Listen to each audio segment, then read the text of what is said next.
video coming at you guys with another video. So I kind of wanted to give you guys my opinions and feedback on the recent WWE releases that happened this past Thursday.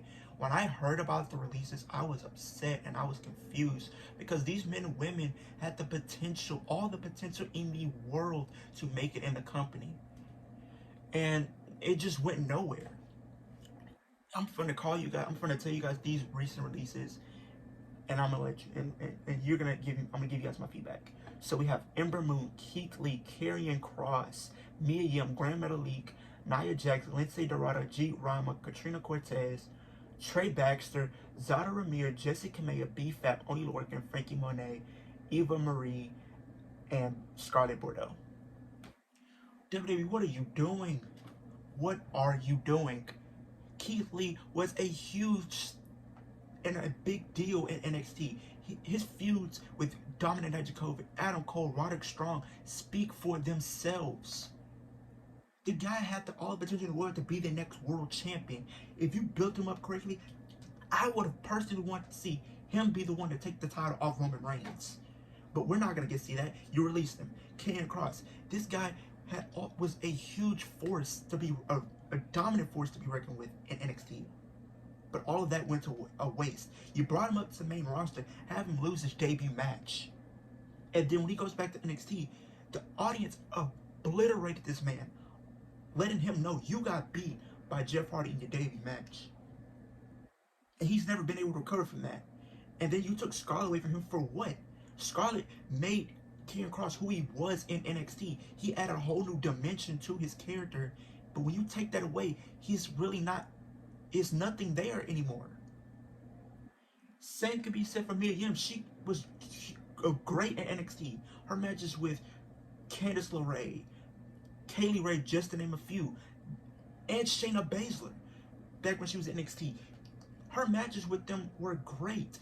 If you given her more time to develop, she could have been the next star in the company. But then you put in Retribution, and that was atrocious. I guarantee you guys, that was the moment I want to stop watching Raw completely, because that was atrocious. These Retribution had the potential to be the next Nexus in the WWE, but you booked them poorly. Poorly. And none of them were the same. And B-Fab, she was the mouthpiece of Hit Row. But she signed a new contract last week, and now she's released this week. Explain that to me, WWE. Explain that to me. Because I'm trying to understand, why would you do that? If you didn't want her to be called up, you could have left her in NXT and she would have been doing fine. Let her do her own thing. But you brought her up, and we all know she's the mouth because she did the most talking when they were in NXT. And people were gravitating towards Hit Row.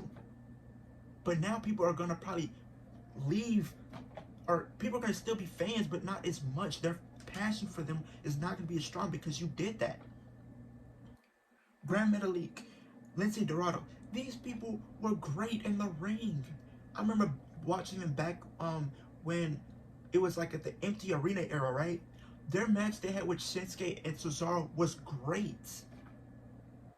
And I'm surprised that they never put the tag titles on them. If you didn't want nothing to do with them, you could have put them down at NXT and they would have probably done just great. They probably would have been NXT Tag Team Champions, to be honest with you guys.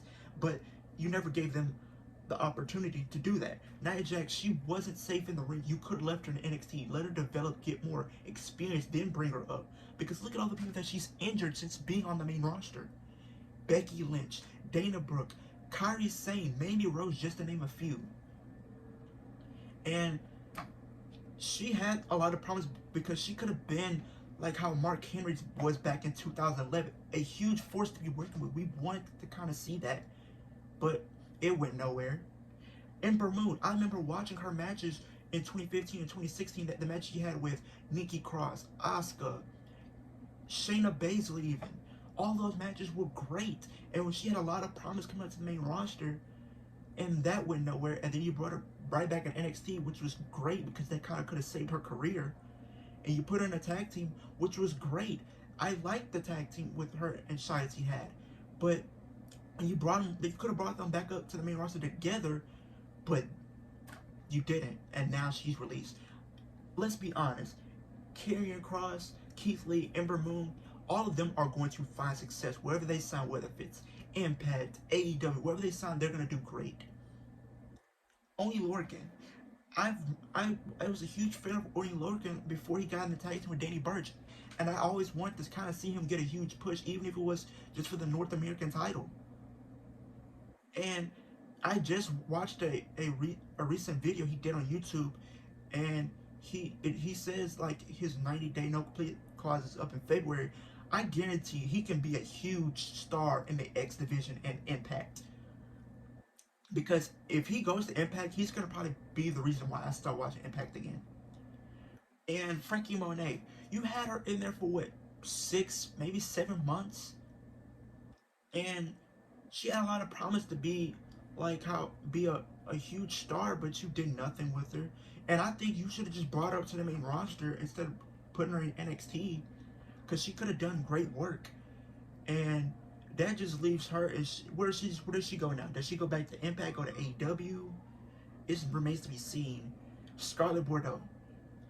I've seen a few of her matches. I really wish they gave her a match, a feud, or something to do in WWE, but we'll never know.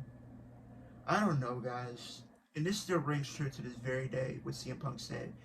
Vince McMahon doesn't know what makes a superstar. He doesn't. Because he doesn't listen to the fans. He doesn't listen to what we want. And then when he does give something to us, we don't want it anymore. We're tired of it already. And it feels forced. For instance, Roman Reigns. We should have gotten this heel turn back in 2017 after he beat The Undertaker. But you want to continue pushing on the G and push him down our throats. And we was not having it. I'm glad that they finally gave Roman the heel turn that we all wanted to see him as, and he's doing great work. So I don't understand what's gonna happen next. I don't understand why these releases happen. And for budget cuts, you have all this money and you talking about budget cuts. Do you think anybody's buying that? No one's gonna buy that. Vince, please, you gotta do better. Vince, I don't know what you need to do. You need to step down from, or something, or let Paul Heyman take charge. I'm sorry, you guys, my camera cut out. But what was I talking about? I was talking about Vince. Yeah, you need to do something else. Pass it on to someone else, because your time is up. I'm sorry. You don't know what you're doing. You might think you're listening to your fans, but you're not. And it's showing. And that's why you're losing a lot of viewers. And you're going to continue to keep losing viewers until you change something up. Give us what we want. Give us better storylines. Give us something we can invest in. But yeah, that is the end of my video, guys. Comment, like, comment, subscribe, share with your friends if you haven't already. Hit the notification bell so you can know every time I post a video. And for everybody that's probably watched this video or watching this video currently, comment down below what was your most shocking release. I want to hear about it. I want to engage with you guys. So I will see you guys in the next video.